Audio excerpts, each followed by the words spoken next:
Good morning, it is Monday. It is Christmas Day, Merry Christmas, and it's a new weekly reading vlog.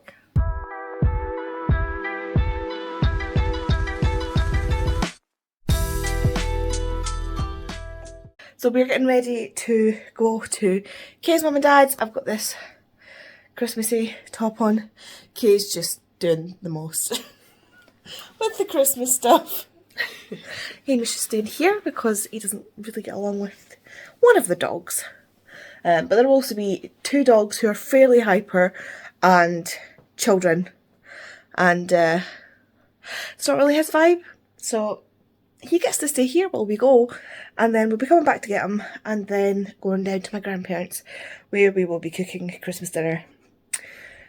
And we'll see how that goes. So, speak to you later. Hello, it is Boxing Day. I did not film anything yesterday because I was at my grandparents with my mum and Kay, and I just wanted to relax most of the day. Like, we were with family all day, obviously, so I didn't want to film anything other than the intro. But I thought I would give you a quick Christmas haul. This is slightly not quite correct Christmas haul because my mum got me duplicates for my wish list, which we are returning, and she's told me to choose other books. But the other book that my mum did get me was this, Hopeless by Elsie Silver, which is the #1 book on the top of my wish list.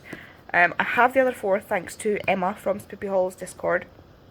And Emma bought me the box set of the 4, and I was so excited to get this one. This one is probably my favourite of the lot of them. So I was so excited because it's not included in the box set because it's newer. And then Kay went to town a little bit. She got me Do Your Worst by Rosie Danan. I know nothing about this, but it's Rosie Danan, so I was having it. She got me A Demon's Guide to Wooing a Witch by Sarah Hawley, which is the sequel to A Witch's Guide to Fake Date a Demon. I don't remember putting this on my wish list, but I am beyond thrilled to have this. She got me Love Her or Lose Her, which is the only book in this trilogy that I don't have, so now I can just read the whole trilogy, kind of, when it comes up in my 12 and 12.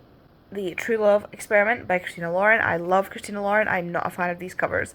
So mine, Christina Lauren from now on, will not match my original covers, which bums me out a little bit, but I'm sure the story will be, exactly the same. And Glass Houses by Melanie Murphy. This has been on my wish list for ages, I think, since it got printed in paperback, which actually was only 2023, so that's not so bad. I've read If Only, which is Melanie's other book, and I absolutely loved it, so I'm really looking forward to this. So yeah, not a bad haul there. So I've got 6 books there, all of varying pastel colours.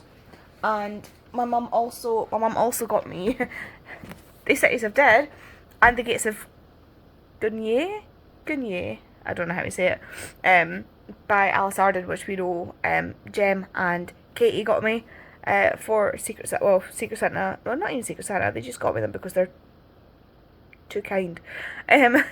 So yeah, we've just processed the return for that, and she's told me to pick other books, so I'll have a look and see what's kind of at the top of my wish list. I also got a £75 gift card from my in-laws for Waterstones, so I will be doing damage with that. So all in all, good for books, but my mum is calling me, so I'm gonna go. Hello, I'm dressed. Yeah, and I have makeup on. So we discovered last night that my friend from the US is over in Edinburgh. So we are going to go visit. Unfortunately, it's blowing a hilly and the rain is sideways, so this is going to be fun. But yeah, she's from Washington, like the state, and now lives in Washington, DC. So I find that quite funny. But yeah, I'm going down to Edinburgh to meet her, and I'm really excited. That is not the colour of the street. That is water. Okay, a lot of mud. And mud, yeah. Everything's a river. Oh, no wonder I need to sit you swimming. Oh my god. Are you kidding me? Will I fit? No. Oh my god, we're gonna have to go back. Oh dear. Hello. It is barely an hour later, if even that, and we're not going to Edinburgh. We can't even get out of our village. We can barely get out of our street. So Unfortunately, that's not going to be happening today. So I think I'll use because I've got makeup on and everything, so I'll probably film. But yeah, nobody's going anywhere. There are trees down, the rain is sideways, it is ridiculous. There is like rivers of mud just flowing out of people's driveways and gardens and stuff. It's absolutely ridiculous. So yeah, nobody's going nowhere. I am unsure how much I updated about the weather situation earlier, but people are now being evacuated from their homes. My village is in a valley, and luckily we are at the top of the valley, but unfortunately to get out of the village, or to get out of our street even, we need to go down the valley. And it's not like a massive valley, but like, you know, we still need to go down. Like the main road goes past the river at the bottom of the valley. And so the streets that we use to get out of our street, because we kind of live on like a loop, so like you come in our street one side and you can go out the other side, and those are the only two ways out. Which sounds like it would make sense, but like there's no other offshoots. There's only, like, we're in like a little enclosed, it's like a cul-de-sac, but not because there's like different streets, but it's hard to explain. The roads out, like the two roads that come out, come onto the same road. So we're kind of like relying on that road being open. That road is currently under like hip height water. People are being evacuated from their homes with boats, like little dinghies. The people from like rescues are in from Perth and Stirling, and they're having to go to people's windows and get them out their windows and their doors onto boats to bring them to dry land, or drier land. And that giant puddle, that new little pond, is at the bottom of my street, so we can't get out. Yeah, we can't get out. Hopefully it rains overnight. I think it's stopped raining, but it's due to continue to rain. And it's so bad. It's on the news, like the national news. That's how bad. Like BBC News is got like how bad the flooding is in my village. So great way to get the news. Yeah, so I'm just gonna hunker down. I don't need to be at work because my work is closed until the 3rd, and closed until the 3rd. I go back on the Wednesday. Yeah, I go back on the 3rd, the Wednesday. So hopefully we'll be out from under all the water. The river has burst its banks again, despite the thousands and thousands of pounds they put into ensuring that didn't happen again. It's burst its banks, like all the way along, not just like certain bits.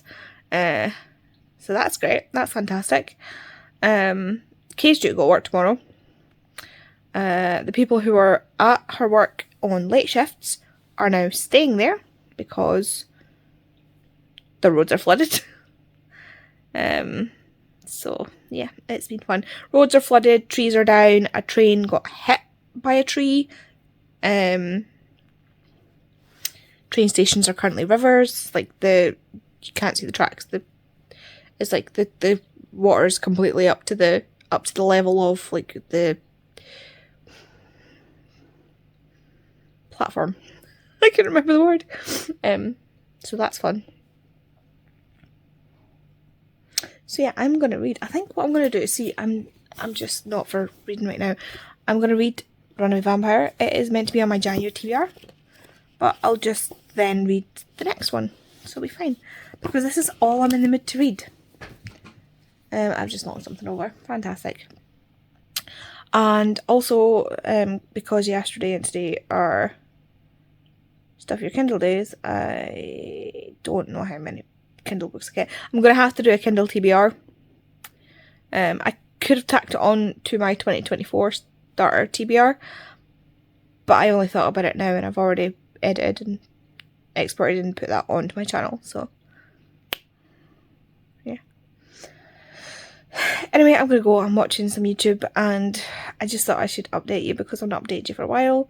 This vlog is going to be quite lackluster, I think, especially after the bacon extravaganza we had last week.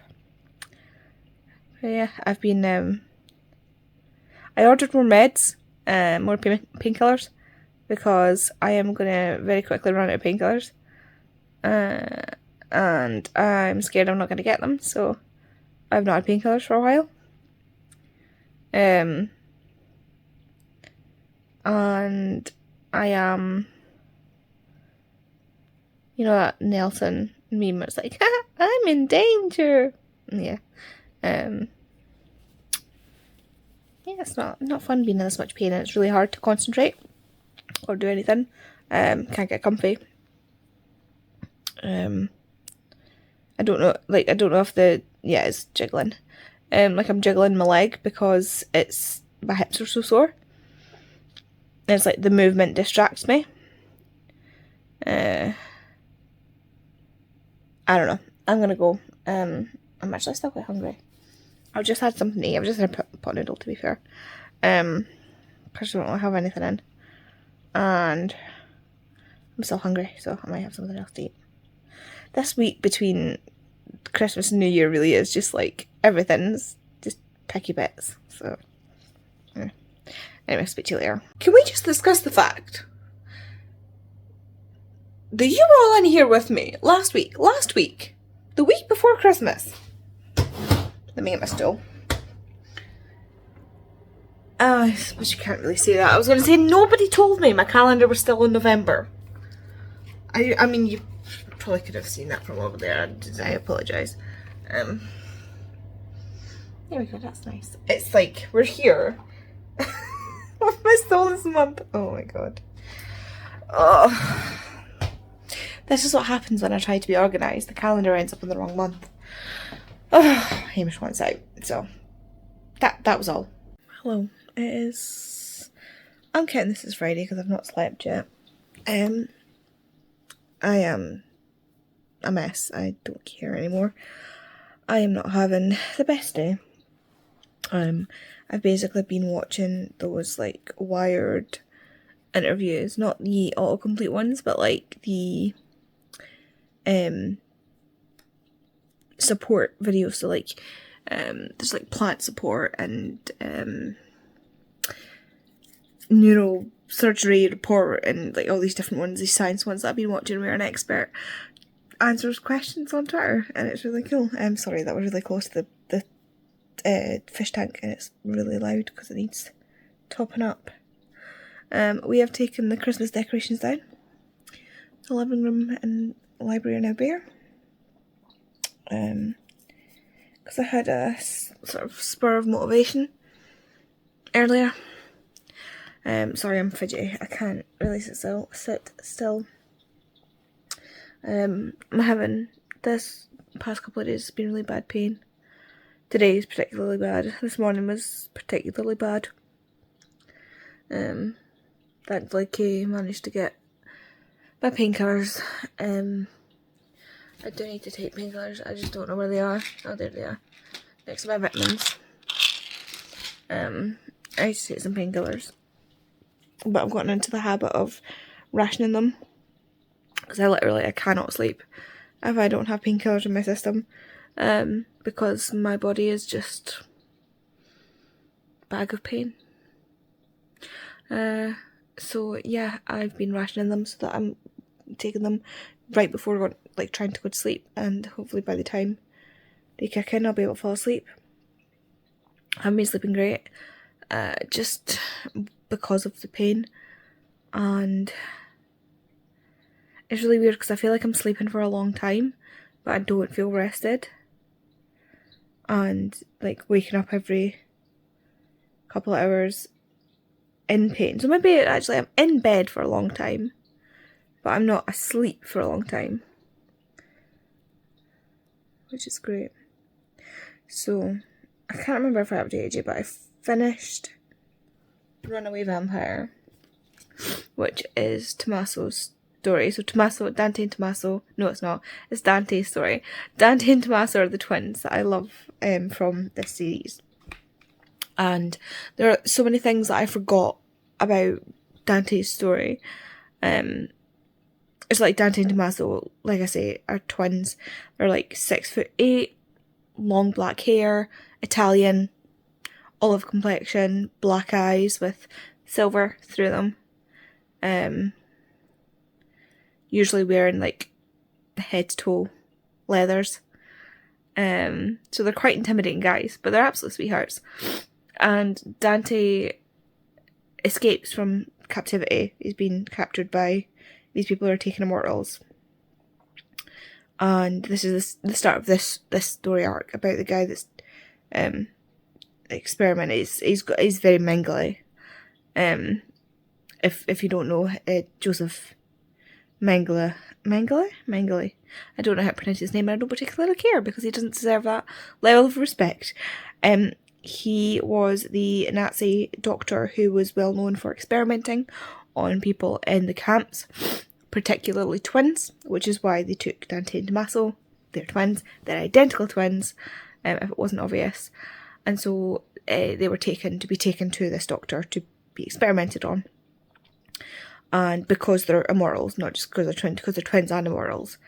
And Dante manages to escape, and Tommaso is like, you need to go, like, get help.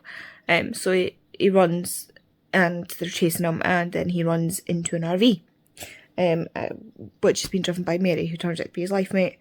And they have to go on the run from these people. It's not quite as dramatic as the other, like, on the run ones, but one of the things I love, she says to him to get clothes from the back, and like he obviously doesn't know that she's not thrown out any of her husband's stuff. Her husband died the year before, and he just grabs her clothes. So he grabs. Now she's like a 5'2" woman, but it's the size of me, and he's a 6'8" man, muscly big man, and so he grabs a pair of pink joggers and a flowery t-shirt, and that's what he wears. And he thinks nothing of it, because we don't do toxic men in the Lindsay Sands Art in the World. I mean, there's one bit when, in Lucian's story, when he's wearing a tea towel on his head, because the dog, Julius, not to be confused with the other Julius, the dog Julius gets into the bin bag, the garbage bag, and tears it through the house. Like it gets caught on his back leg, and it freaks him out, and he runs through the house with it. So he's trying to clean this up, and so he doesn't get filthy. He takes his shirt off, ties his hair back in a tea towel, and puts another tea towel over his face, and like ties it around his head like a mask, so that he doesn't get manky, basically. And he's totally unabashed that he's wearing a flowery tea towel on his head. But yeah, one of the things I also liked, and that I didn't remember about that book, is that we get Francis and Russell, who are mentioned like here and there in the series, because it's all interlinked. They're mentioned here and there. They're usually at the gate in the enforcer house. They are the ones that are between the two gates. So you come in, when you're coming into the compound, you go through a gate, you stop, they check the car, you go through the second gate, and vice versa. And it's usually Francis and Russell that are manning the gate. But Francis and Russell, who are both men, are also life mates. And they've been life mates for 200 plus years, or 200-ish years. So, less than two. Well, Francis is 200 and something, so like, he's the younger. So, yeah, Francis is younger. And so, like, they've been together that long. And you get to spend more time with them because they help Dante and Mary. But it was just so nice seeing them, and just them being a couple, and they're so cute, and I love them, and I love that they're just casually thrown in there. There's not like this big thing like when they introduce themselves to Mary, and they have the same surname. So it's like Russell is Arjanu Jones, and I can't remember what Francis' surname is, but they just tacked them all on to the end. Is it Renart? Renart Arjanu Jones is their surname. I think it might not be Renart, but it starts with an R, something like that. And so she's like, oh, are you brothers or something? And they look at each other like, or something. And then Russell kisses Francis as he walks, like, kisses him on the neck as he walks past him. And Mayer's like, oh, okay. And they're like, you don't seem to have a problem with this. And she's like, why would I have a problem with this? She's like, she's like genuinely just not fazed by it. And that's where it's left. Like, there's no whole thing about it. I would love to have like a prequel book of them meeting, just because. But I think Lindsay Sands likes to kind of stay in her lane. Like, she is not. She likes to do, like, say opposite sex couples because that is the experience that she has, and so she doesn't like to write out with certain experiences, and especially when she's pumping out so many books, like 2 a year. To do that, to do the research to make sure she's not messing it up would probably be a lot more work than what she's doing. And right now, obviously, the revenue's coming in because she's doing 2 books a year.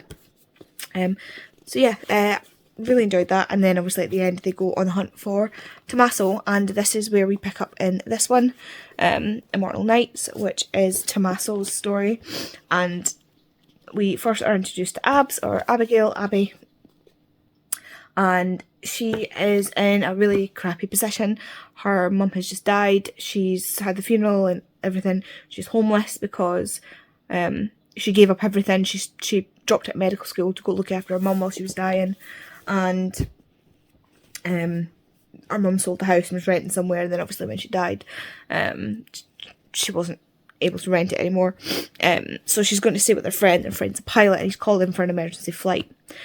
And see, this is the thing, this is the first point where I was like, that doesn't make any sense. This is a book about vampires, and the fact that he is 6'6" and he's bare feet and is a fighter pilot, or he was a fighter pilot, and I'm like, no, he wasn't. I googled it. I knew he couldn't be, but I googled it, and at the very basic level, you have to be between 5'2" and 6'5" in America to be a US Navy fighter pilot, which is what Jet is. His name's Jethro, but she calls him Jet because he wants to be a fighter pilot when he was younger. And like, that's not even like the thing. That's like your baseline. You need to be between these two heights, but then you also need to have like a specific BMI, a specific ratio of your leg length and your femur length and your torso length and all these different, there's so many measurements that go into being a fighter pilot. Because, for example, if you've got a really long hip to knee and your knees go underneath the dash of the plane, when you eject, your knees are not going, it doesn't like smoothly pop you out, you just go firing out. So your knees need to be clear of that dash. And they're not like making a fighter jet for each pilot, they're making them for like, you need to fit the plane. So yeah, that's the one thing where I was like, in this book about Atlantean vampires, this is the one thing that makes no sense. But, you know, but yeah, so she ends up going along with them to this emergency flight and has to hide in the cargo bay because the people that have chartered this flight are not so good people. Turns out they are the kidnappers. So they don't know she's there, and she finds Tommaso in the cargo thing in a cage and like drugged with an IV and everything. So she takes the IV out and he wakes up and he's like, whoa, what's going on? Are you with the kidnappers? And she's like, offended, no. And he's like, it's your friend who's flying the plane with the kidnappers. And she's like, also no. And he's like, well, you can kind of see. And she's like, yeah, I can kind of see where you'd be getting that. But no, we're not with the kidnappers. And so they jump at the plane and now they're stuck on an island somewhere off of Venezuela. And they are trying to find civilization because, well, they don't know if these people are coming after them. They don't know what happened to Dante. They don't know what's happened to Jet. And Tommaso needs blood. And she is the only source. And she is also his life mate. So he does not want to take blood from her because he is a 6'8" vampire. And she does not have enough blood to safely give him. So, yeah, that's what we're doing at the moment. Yeah, so I'm going to take some painkillers. I don't know if I'll be able to sleep because I'm just really, I just really don't feel well within myself. Like I generally feel I'm achy and I feel nauseous and my sinuses hurt, my throat hurts.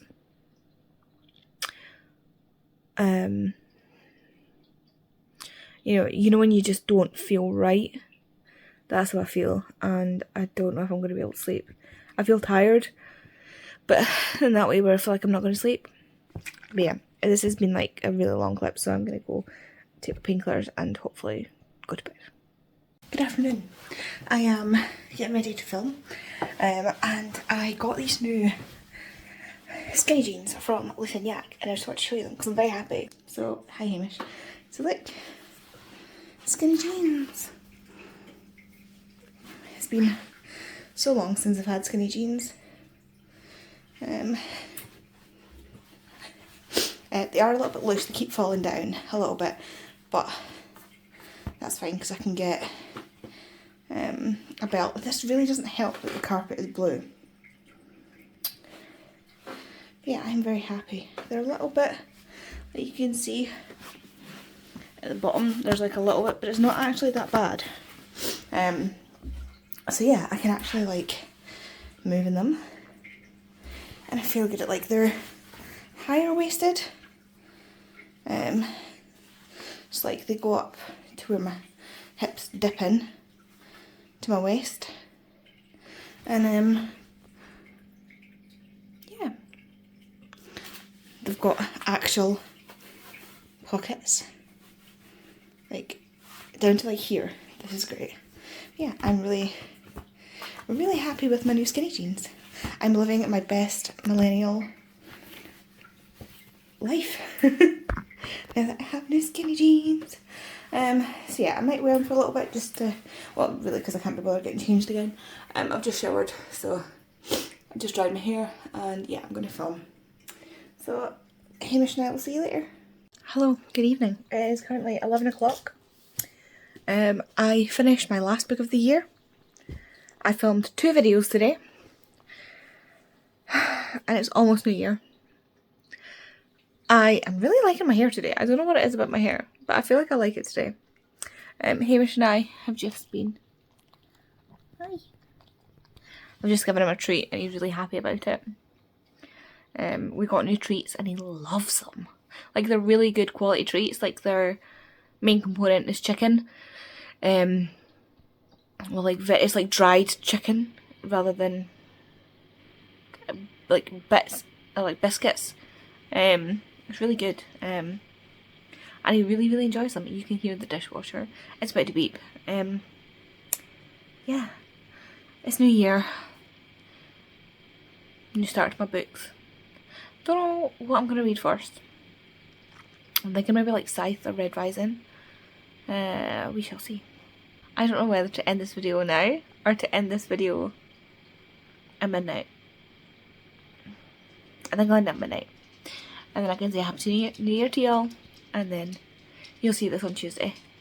Whereas the other one you need to wait for like a week if I started it on Monday. But yeah, fresh start tomorrow. How satisfying is it though that the New Year starts on Monday? Right? New Year starts on Monday. New month, new year, new week. Monday. Love it. It's really satisfying. But yeah, I talk about the book since it's a reading vlog. I really enjoyed this. I looked like there's something in my book there. Really enjoyed this. It's I don't remember reading it. I really don't remember reading it. But I know I must have. But yeah, I'm really enjoying this. I really hope we get to see these characters more. I know in the most recent book we don't see them. But I know we see Thorn in the one of the more recent books. But I really enjoyed this. It's Domitian, I think his name is. Domitian. And Sarita. And yeah, I really enjoyed it. I kind of saw the end coming. Not that I saw the end of it, like they're not books where you're like, what's gonna happen? Like, you know what's gonna happen, but like there was a point where I was like, oh dear. And yeah, I was right. Obviously I was right, because we know that's where it was going. And I remember, I don't want to spoil anything if anybody does want to read them, so I'm trying not to like spoil anything. But yeah, I'm gonna go. I've got some Asti in the fridge. I'm probably gonna go pop that just now and drink up until the bells, and then that'll be me, because I don't really drink that much and I'm not really fancying getting like drunk or anything. Kay's got work in the morning, you know. Oh, I should probably go get my laptop as well and get in the backyard with the girls. So I will see you at midnight. Happy New Year. It is now midnight. It's now Monday. So I'm gonna have my Asti. I am on with this lot. the disembodied hand is Vicky. Obviously Kay's here and Hamish is over there just being Hamish. Yeah, Happy New Year. I literally have nothing else to say. So yeah, I'm gonna go. If you want to leave me an emoji to let me know you were here, if you leave like a firework emoji or like a little champagne bottle or some kind of New Year-esque type emoji. And I'll see you in the next video. Bye.